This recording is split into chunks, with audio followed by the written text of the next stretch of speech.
জীবন দাতা হে বিধাতা, মহান বিচারপতি, তুমি থাকতে কেন আমার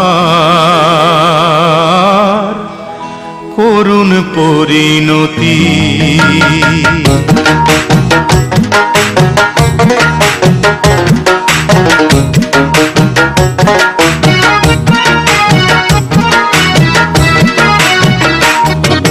বিচারপতি তোমার কাছে বিচার না পেলে ভাবে পিটিয়েছেন, মানুষকে ভাবে মারে আসলে ভাই। এখন কথা হচ্ছে যে ভাই আমি হচ্ছে যে ওনাকে হচ্ছে যে জাস্ট শুধু আবেগের বসে। বিচারপতি তোমার কাছে বিচার না পেলে কোথায় বিচার পাবো আমি, কার কাছে গেলে?